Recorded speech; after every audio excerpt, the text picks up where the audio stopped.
परेशान ना हुआ करो, अल्लाह है ना। रिश्तों में भरोसा और मोबाइल में नेटवर्क ना हो तो लोग गेम खेलने लगते हैं। बाबा क्यों नहीं है सारी दुनिया आप जैसी। कुछ रिश्ते कुछ ताल्लुक ऐसे परिंदों जैसे होते हैं जो खुले दरवाजे देख के भी नहीं उठते। तुम सजदा जमीन पर करते हो और तुम्हारी सदा सातवें आसमान तक जाती है। सुकून पता है क्या है? अकेले बैठकर अल्लाह से बातें करना। दुनिया की सबसे खुशनसीब औरत वो है जिसके पास एक मुखलिस मर्द है। मैंने यकीन के हर दर्जा पर अपने अल्लाह को पाया है, अल्हम्दुलिल्लाह। सिर्फ कुरान पाक ही वो सच्चा दोस्त है जो कब्र में भी आपका साथ देगा। तोड़ने वाले हजार बैठे हैं, जोड़ने वाला सिर्फ अल्लाह है। हमेशा बोलना नहीं पड़ता, तुम्हारे आंसू भी अल्लाह से बातें करते हैं। तौबा रूह का गौसल है, जितनी बार की जाए रूह में निखार पैदा होता है।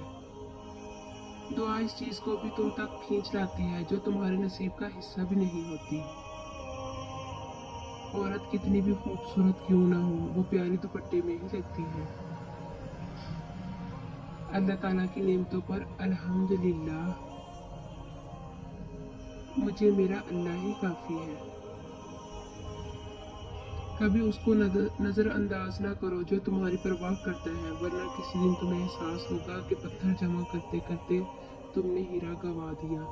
वक्त दिया करो अपने चाहने वालों को, किसी और ने दिया तो बेहद बेकदरे हो जाओगी।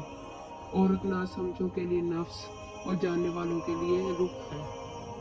हमने भी एक ऐसे शख्स को टूटकर चाहा जिसको भूलना मेरे बस में नहीं और पाना किस्मत में नहीं। कदर करना सीख लो, कुछ लोग बार बार नहीं मिलते।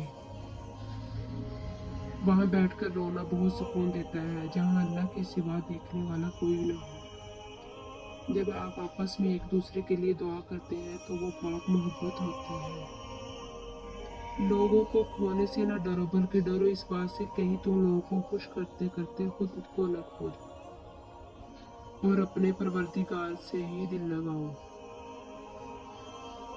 लोग बुरा कहते हैं, कहने दो, तुमने सुना नहीं, व तो इज्जु मन तशाओ व तो जिल्लु मन तशाओ। हर परेशानी का हल परेशान हो, यकीनन तुमने नमाज और कुरान छोड़ रखा है।